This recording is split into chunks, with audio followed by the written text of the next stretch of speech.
nama saya Friska dari kelas 73 absen 9. Pada video kali ini, saya membahas tentang kehidupan masyarakat pada masa Hindu-Buddha.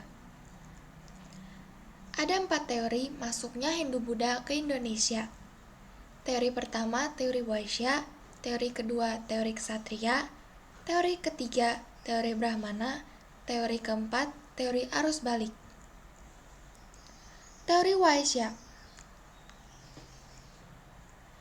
Teori Waisya dikemukakan oleh N.J. Krom. Ia menyebutkan bahwa proses masuknya kebudayaan Hindu-Buddha dibawa oleh pedagang India. Para pedagang India yang berdagang di Indonesia menyesuaikan angin musim.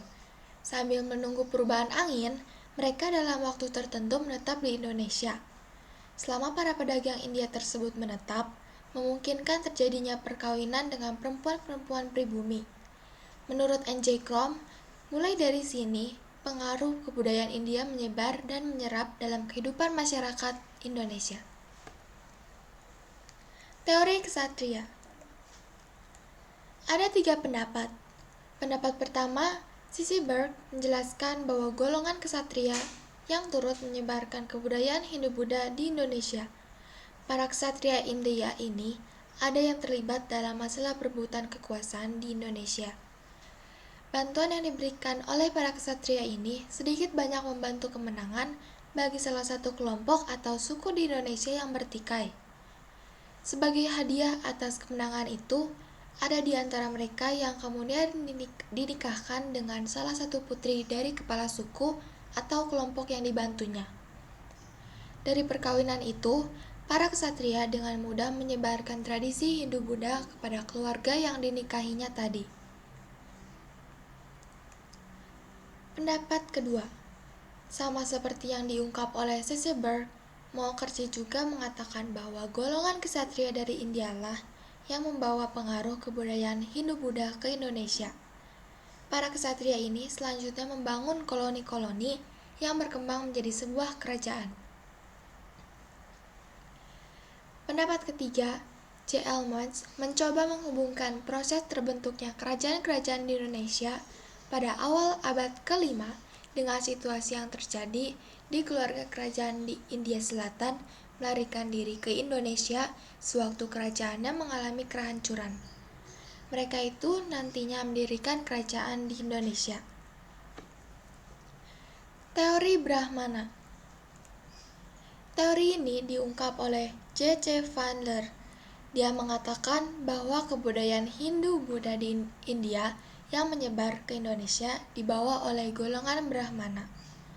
Pendapatnya itu didasarkan pada pengamatan terhadap sisa-sisa peninggalan kerajaan-kerajaan yang bercorak Hindu-Buddha di Indonesia, terutama pada prasasti-prasasti yang menggunakan bahasa Sanskerta dan huruf Pallava. Karena hanya golongan Brahmana lah yang menguasai bahasa dan huruf itu, maka sangat jelas di sini adanya peran Brahmana. Teori arus balik. Pendapat ini menjelaskan peran aktif dari orang-orang Indonesia yang mengembangkan kebudayaan Hindu-Buddha di Indonesia. Pendapat mengenai keaktifan orang-orang Indonesia ini diungkap oleh F.D.K. Boch yang dikenal dengan teori arus balik. Teori ini menyebutkan bahwa banyak pemuda Indonesia yang belajar agama Hindu-Buddha ke India. Setelah memperoleh ilmu yang banyak, mereka kembali ke Indonesia untuk menyebarkannya. Pengaruh Hindu-Buddha terhadap masyarakat Indonesia ada di bidang pemerintahan, bidang sosial, bidang ekonomi, bidang agama, dan bidang kebudayaan. Bidang pemerintahan. Sebelum unsur kebudayaan dan agama Hindu-Buddha masuk, masyarakat dipimpin oleh seorang kepala suku yang dipilih oleh anggota masyarakatnya. Tetapi, setelah masuknya unsur kebudayaan dan agama Hindu-Buddha terjadi perubahan. Kedudukan kepala suku digantikan oleh raja seperti halnya di India. Raja memiliki kekuasaan yang sangat besar.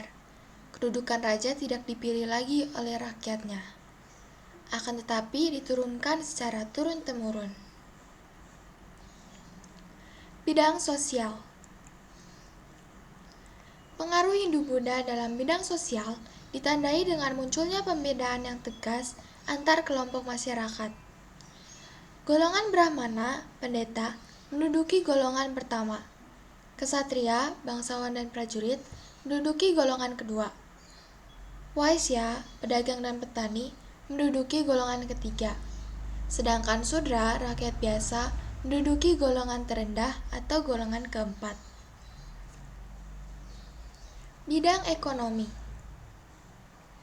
Sejak terbentuknya jalur perdagangan laut yang menghubungkan India dan Cina, kegiatan perdagangan di Kepulauan Indonesia berkembang pesat. Kapal-kapal dagang dari India dan Cina banyak yang singgah untuk menambah persediaan makanan dan minuman, menjual dan membeli barang dagangan, atau menanti waktu yang baik untuk berlayar. Kemudian muncul pusat-pusat perdagangan yang berkembang menjadi pusat kerajaan. Bidang agama. Hubungan antara Indonesia dan pusat Hindu-Buddha di Asia berawal dari hubungan dagang antara Indonesia, India, dan Cina. Hal ini menyebabkan pusat-pusat perdagangan di Indonesia juga menjadi Hindu-Buddha. Selanjutnya, pusat-pusat ini berkembang menjadi pusat kerajaan dan pusat penyebaran Hindu-Buddha ke berbagai wilayah sesuai dengan cakupan wilayah kerajaan. Dengan tersebarnya agama Hindu-Buddha, banyak masyarakat di Indonesia yang menganut agama Hindu-Buddha. Meskipun demikian, sistem kepercayaan terhadap roh halus yang sudah berkembang sejak masa praaksara tidak punah. Bidang kebudayaan. Sebelum masuknya unsur kebudayaan dan agama Hindu-Buddha, telah berkembang kebudayaan asli Indonesia. Kemudian, setelah masuknya unsur kebudayaan dan agama Hindu-Buddha, terjadilah proses perpaduan antara dua kebudayaan tersebut. Perpaduan itu disebut akulturasi. Hasilnya adalah kebudayaan baru yang memiliki ciri khas dari masing-masing kebudayaan.